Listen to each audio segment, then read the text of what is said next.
Les couleurs de la mémoire, chronique des vies parallèles que l'on croise et que l'on retient.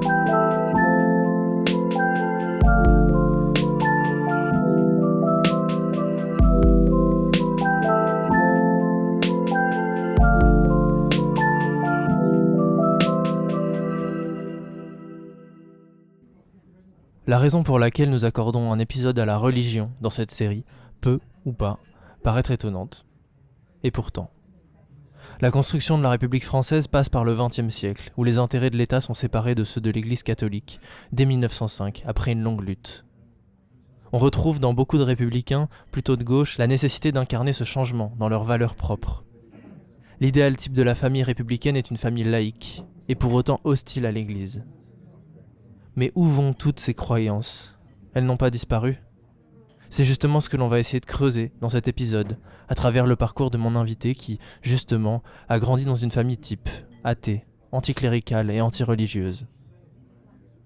Pour autant, en étant cette deuxième génération, elle se confronte. Elle bouge face à l'incroyance qui caractérisait les premiers temps d'une république qui devait s'affirmer.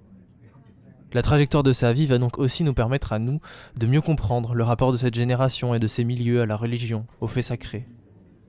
À l'heure de la laïcité dévoyée, de l'islamophobie d'État et de la hausse des crimes islamophobes et antisémites, nous aurons à cœur de revenir sur un parcours individuel pour tenter de renouer avec la nature intime de la croyance et sa trajectoire.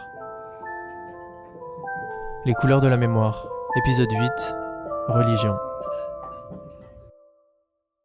Votre famille, elle avait quoi comme rapport avec la religion ? Alors, ma famille était athée, et mon père surtout était anticlérical, avec une animosité liée à la religion catholique extrême. Parce que lui, il avait connu... Parce qu'il avait, pendant la guerre, il était résistant. Il était issu d'une famille déjà qui était des libres penseurs. On est des libres penseurs depuis pas mal de générations, aussi bien du côté de ma mère que du côté de mon père. C'est des libres penseurs aussi loin qu'on puisse remonter. Et mon père était, en plus d'être libre penseur, était aussi très anticlérical catholique, eu égard à la position de l'Église catholique pendant la Deuxième Guerre mondiale, et pour toutes sortes de les prises de position du catholicisme politique, la position de la femme, et ainsi de suite. Toutes les critiques qu'on peut émettre vis-à-vis de la religion catholique. Très bien, et donc vous, est-ce que ça vous a formaté, modelé dans votre vision de la religion ? Oui, ça m'a modelé toute ma vie. Sauf, il y a eu un petit hiatus dans cet athéisme, dont je parlerai tout à l'heure. Il s'avère que quand même, à 20 ans, j'ai été obligée de le voir dans le cadre de la cinématographie de mes études. J'ai été obligée de voir l'Évangile selon saint Matthieu de Pasolini. Et là, j'ai découvert, par la magie pasolinienne, j'ai découvert un personnage qui était le Christ, et j'ai été quand même très ébranlée par cette figure. Parce que dans le discours familial, c'était tellement anti-religieux que le Christ n'avait pas sa place. Et le peu de fois où on en parlait, c'était très négativement. Vous avez l'air de parler à la fois d'anti-religieux et à la fois d'anticlérical. Est-ce que vous faites une distinction entre les deux ? Oui. Et vous étiez les deux ? Et ma famille était les deux, et moi aussi. Il s'avère qu'il y a quelques années, j'ai été confrontée à un problème au sein de mon travail. Le proviseur de l'époque, nous a demandé à tous les CPE de virer tous les surveillants sans distinction de l'établissement. Je m'y suis opposée autant que j'ai pu, mais il n'y a rien eu à faire. Il m'a dit, de toute façon, on se passera de votre avis. Ils ont été tous virés. Et là, mon impuissance par rapport à ce fait-là, et le fait moi j'ai jamais voulu être directeur des ressources humaines, hein. Donc le fait qu'on m'oblige à exclure des surveillants, à l'époque c'était des étudiants qui devaient travailler pour payer leurs études, Cela m'a perturbée à un point énorme. Donc j'étais dans un moment on peut dire de douleur. De douleur, et j'avais l'impression que qu'on m'a forcé à commettre un acte qui allait contre toutes mes valeurs politiques, sociales, morales, et j'étais excessivement perturbée. Et ça se passait au mois de fin juin, et j'étais très très très mal à l'aise à ce moment-là. Et un matin, pendant le week-end, je me lève, toujours très mal à l'aise, très mal avec moi-même, ayant une image très très très négative de moi, puisque je m'étais dit, mais Isabelle, non, en fait t'as pas lutté, à la limite il aurait fallu que tu mettes ta démission, ce que je ne pouvais pas faire, mais je me suis dit, vraiment t'es une lâche, t'es une lâche. Et le fait d'avoir participé à un acte de lâcheté me perturbait. Je me lève donc un dimanche matin, et là, quand j'arrive dans ma cuisine qui était orientée au soleil levant, la cuisine était inondée de la lumière du soleil, et il faisait très doux. Et d'un seul coup, je me suis arrêtée au milieu de ma cuisine, c'est très prosaïque, hein, et j'ai senti une douceur m'envelopper. Et j'ai entendu une voix qui me disait « Je te donne la paix, je t'envoie la paix ». Et le fait est que je me suis sentie en paix à ce moment-là. Et je me suis dit, et là j'ai dit tout haut une phrase que je n'avais jamais prononcée de ma vie. J'ai dit « Merci mon Dieu ». Et me réveillant de cet état de torpeur, je me suis dit « Mais merde, là, j'ai admis l'existence de Dieu, donc je ne suis plus athée ». 2 ou 3 événements se passent ensuite qui me confortent dans l'idée qu'il existait une transcendance. J'ai vécu comme ça pendant 2 ans, c'est-à-dire me dire, bon, voilà, j'admets qu'il y ait une transcendance que je n'avais jamais admis auparavant. Et au bout de 2 ans, là j'étais mal avec ce rapport à cette transcendance là, qui m'était advenue.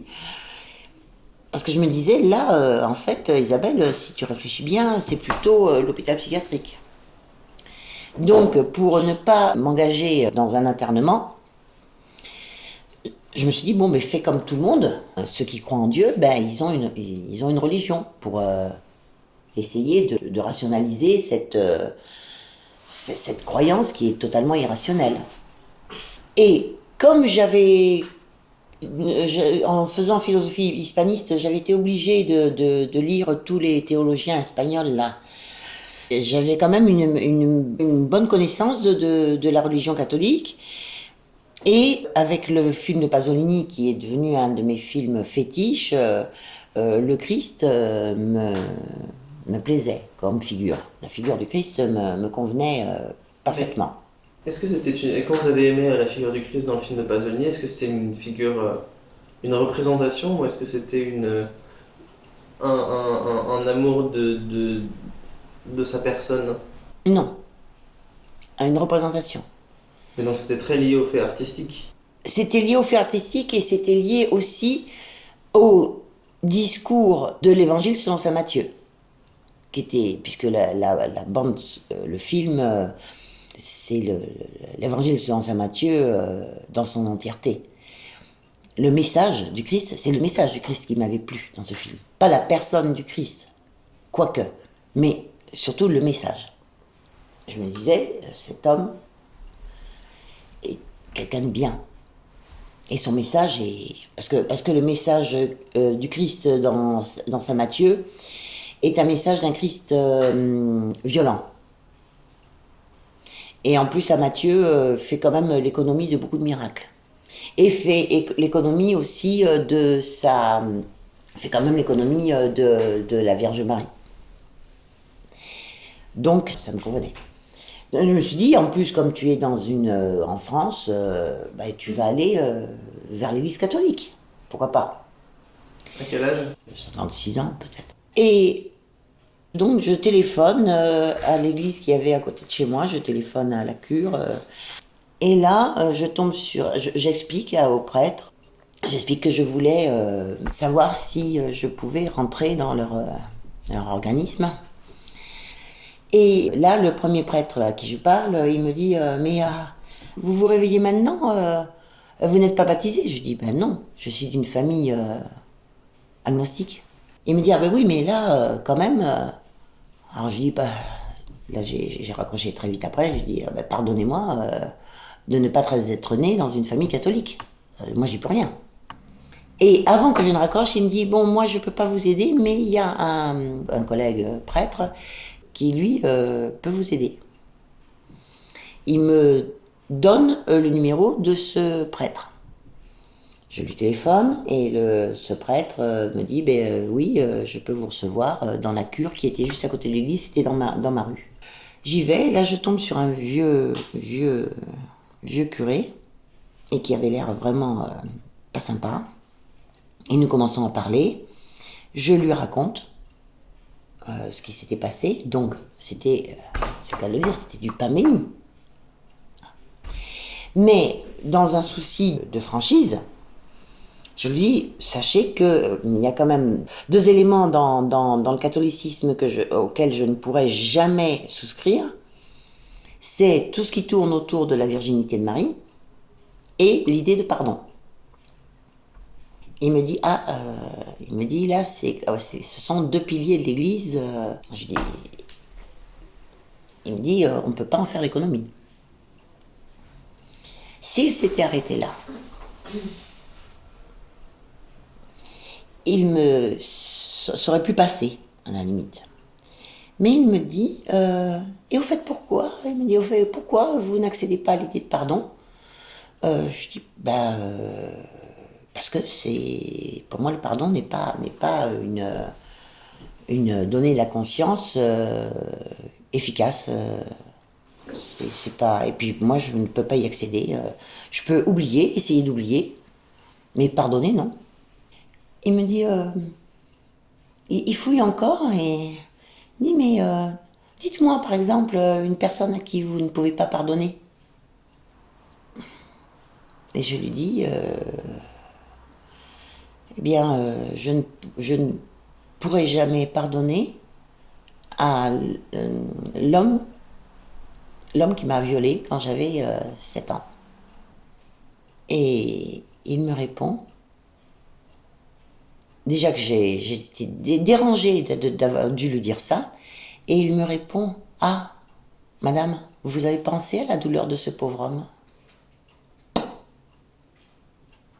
Là, j'ai eu envie de lui casser la gueule. Et je me suis dit, en repartant, je me suis dit, non, c'est pas possible. Jamais, vraiment. Mon père avait raison.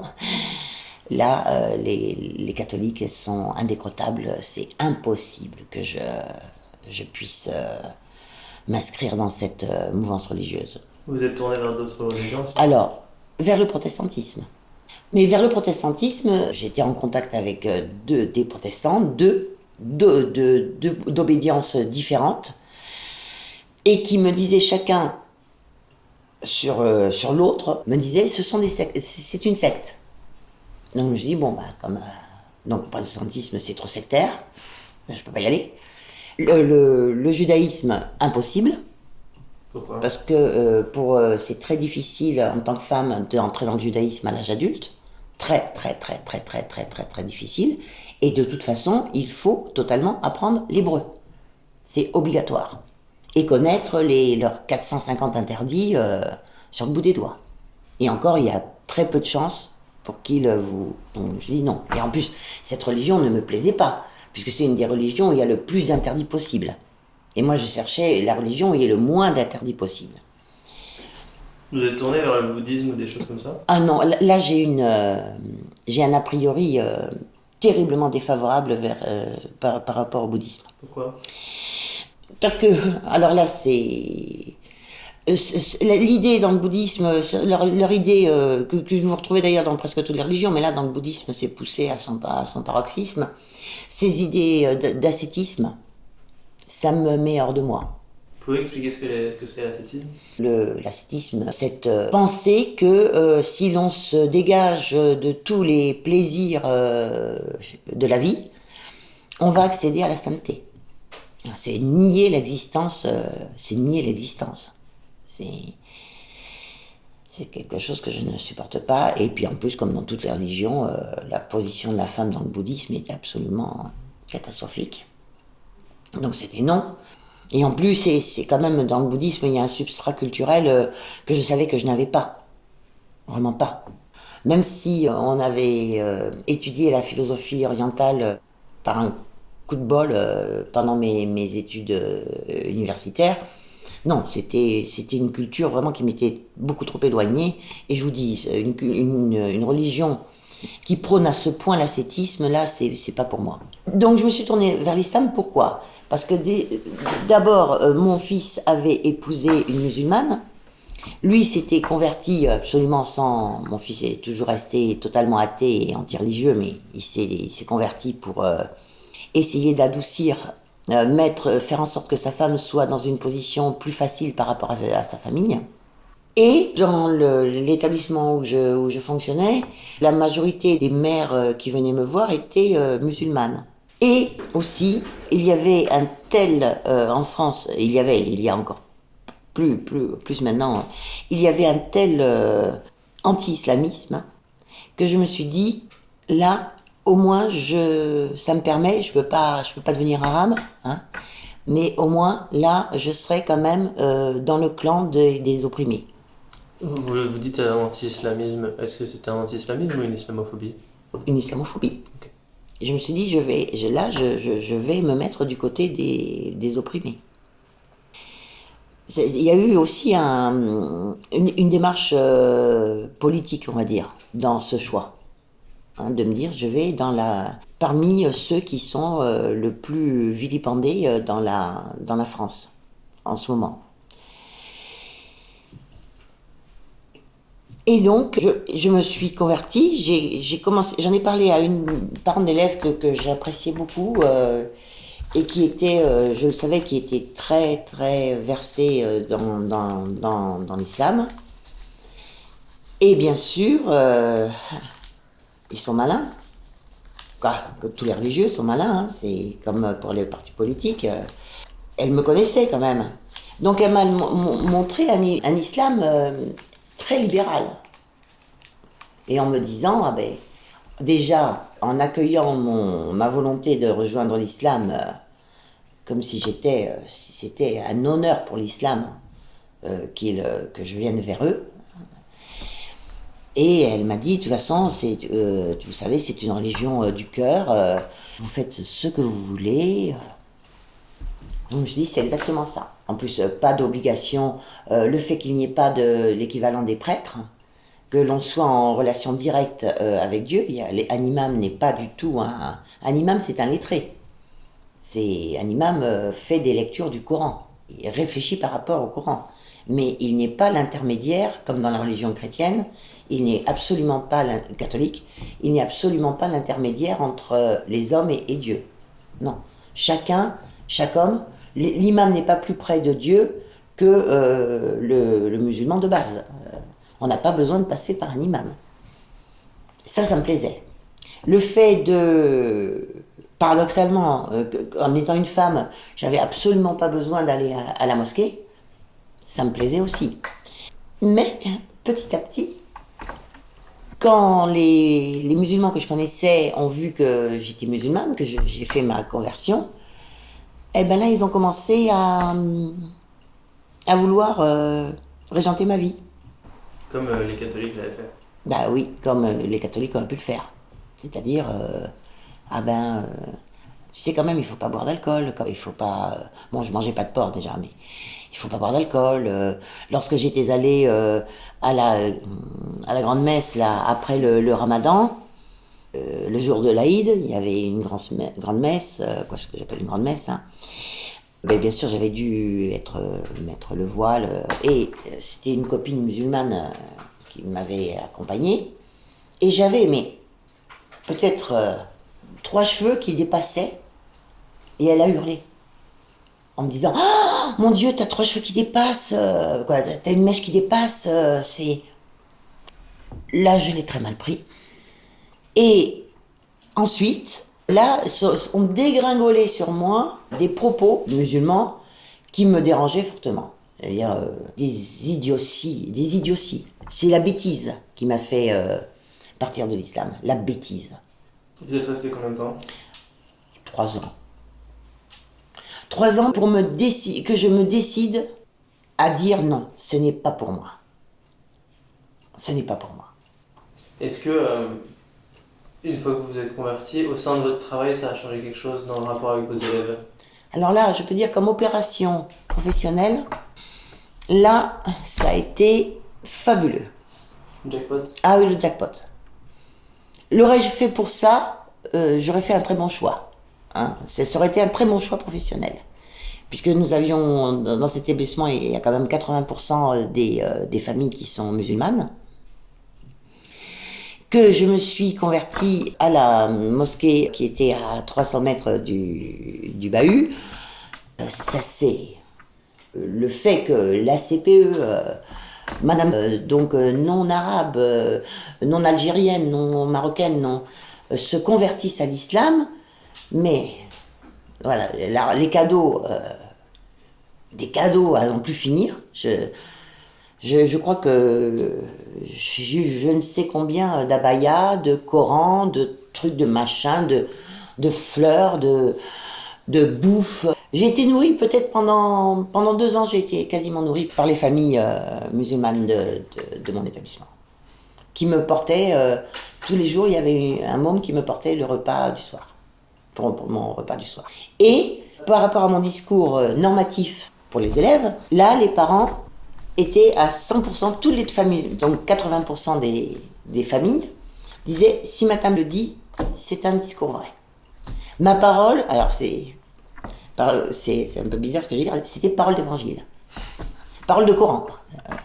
Parole de Coran. Madame, si elle dit que ce que tu as fait n'est pas bien, et que tu mérites une sanction, que tu mérites une exclusion temporaire, elle a raison. Écoute, madame, ce serait bien ce que vous dites, vous avez raison, voilà. Donc ça a été et jusqu'à la fin d'ailleurs, parce que bien sûr je n'ai pas dit aux familles que j'avais rompu avec l'islam. Ça a été un énorme coup professionnel. Je veux dire que pour l'éducation nationale, ça a été génial. Vous voulez dire que pour la première fois qu'il y avait quelqu'un qui détestait pas l'islam, ça marchait mieux? Ah ben oui. Et surtout quelqu'un qui, n'étant pas de famille et d'origine du Maghreb, qui se convertissent, qui fassent l'effort de se convertir. C'était... Oui, dans un monde où il n'y aurait pas autant d'islamophobie, on vous aurait pas juste demandé de vous... Enfin, si vous aviez... On vous aurait pas demandé de vous convertir. Je pense que les gens auraient été beaucoup plus gentils naturellement, je pense pas. Oui, parce que... Oui, disons que ça a permis à ces personnes-là de me voir, de savoir que je n'étais pas islamophobe. Il y a ça aussi. Ils étaient certains que lorsque je réprimandais leur enfant, que ce n'était pas lié à une islamophobie. Et ça compte beaucoup parce que beaucoup de parents pensent, et le pensent fortement, et souvent ils ont raison, que le discours des institutions est un discours en fait avec une islamophobie sous-jacente. Et là, ils savaient que non. Voilà, c'est ainsi que se clôture cette première saison des Couleurs de la mémoire. J'espère que ça vous aura plu et que vous y aurez trouvé de quoi réfléchir, vous reconnaître, mais aussi vous énerver, vous stimuler. J'espère que ça vous aura touché. Si vous avez aimé, je ne peux que vous inviter à partager, à recommander cette série de podcasts à vos amis, à vos proches, à votre famille, pour qui sait, peut-être une saison 2. et s'assurer que la mémoire est bien gardée. Les couleurs de la mémoire, saison 1.